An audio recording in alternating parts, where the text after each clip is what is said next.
What is going on, ladies and gentlemen? It's September 25th, 2020. The Dow Jones is up 358 points, the Nasdaq's up 241 points, and the S&P is up 51 points. Now, before we start the video, I want you guys to leave a like on the video, subscribe to the channel if you're new, and leave your comments down and below, source of news, or whatever plays you guys are getting into. Gosh dang it, Apple. So today in this video, instead of reviewing stocks, because as you guys can see, the market went pretty crazy, I wanted to share something with you guys, and it's about why when you buy an option and the stock goes up, your option doesn't move up in value with the stock, and sometimes your option even goes down in price while the stock is going up. And today I saw a perfect example of that on Microsoft and Facebook, so I want to go through these and show you guys just what happened. So here's Facebook. You see Facebook moved about $12 today, and I was watching this 350 option all day. Now I want you to take a real good close look at the Facebook chart, where we were at in the morning, and then just how we just progressively went up. So the end of this first bounce was about 11:30-ish. This bounce was about 2 o'clock, and then the third bounce was at about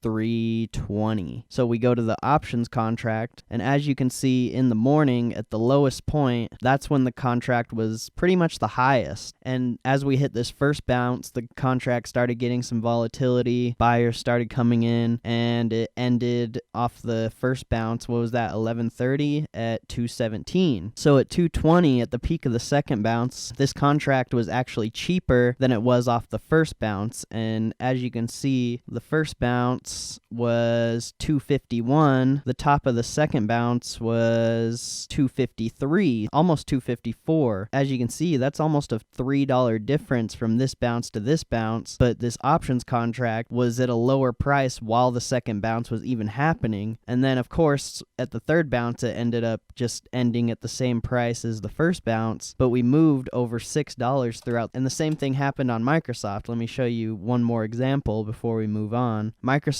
was pretty much going up most of the day, just very slowly. So we go to this 280 contract, and as you can see, this option didn't move really in price at all. It actually kind of came down because we started at 138. As you can see, at 10:30, this was the top of the first bounce from the very bottom. This contract was $10 cheaper, and the stock moved $3. And of course, that was in the morning, so the volatility is kind of weird. But we kind of just gradually went up throughout the whole day. And as you can see on this options contract, we went up after that first bounce in the morning, literally right at the peak when we started kind of gradually going up more. The contract got more expensive, they widened the spreads, whatever happened. But then as we kept going up throughout the day, the options contract slowly got cheaper. Yeah, it just kind of stayed in this range. This is where this contract's been literally the whole week. I've been watching Microsoft and Facebook and Apple, these same contracts all week for the most part, and this one really hasn't moved at all. The Facebook one has been pretty volatile. Like, I'm pretty sure it's gonna go back up to $3 where it was, but I'm just waiting for a little bit of pullback, because as you can see,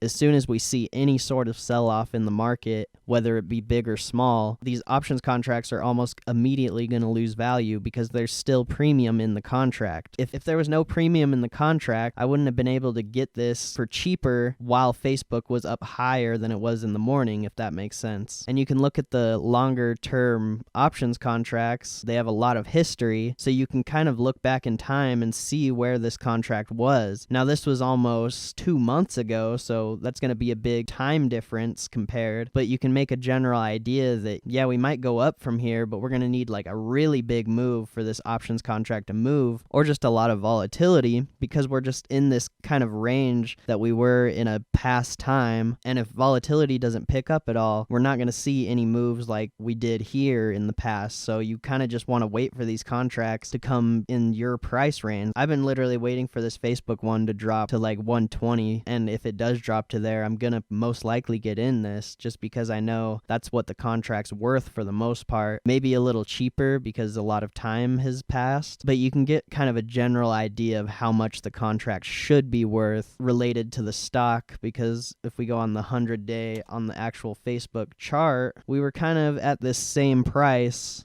back in that time, even a little lower. So if you kind of know how options work, how the pricing works, how time and IV and everything kind of comes together to form the option price, and you use history to show you like what the option price should be or where it could go, you can use that to your advantage. Most new traders who only use Robinhood, they don't even know about time premium. So this is a very important thing to learn about. I hope this video helps you in some way, because I have seen this question come up a lot of where stocks will just be going up and your options contracts lose value. And that's why, is because you overpaid for the contract. You bought it when there was too much IV. There's been a lot of IV on Facebook lately because it's been super volatile on the downside and even on the upside, you know, about a month ago. But now it's kind of staying in this range. As it just sits in this range right here, all the options contracts are just going to slowly decay in premium just because the market's losing expectations that it's going to have a big move either way. So just using all of this knowledge that you've learned about options and just stocks, using these longer term charts, you can use all of this strategy to your advantage to get in the right plays at the right time. And if they go against you, you shouldn't lose that much, or you shouldn't even really have to sell, because if you have a lot of time on your options contract and you bought it at the right time, it's not going to go down that much. And as long as the market's not like getting super clapped, you didn't buy it in the middle of the drop, you should be able to profit still. But none of this is a recommendation. Options trading is risky, so just be careful. I just wanted to bring awareness to this because I really haven't seen anyone make a video about this, and it's super important, especially for newer traders. You don't want to be super overpaying for contracts. Like, imagine if I would have bought this Facebook contract like right here at $350, I'd be so clapped right now. Whereas if I just wait for it to keep coming down to the price I want it, then I'm going to have a lot better chance of winning on the contract, especially because it has a lot of time. Anything can happen in a lot of time in the stock market. So I hope you guys enjoyed this video.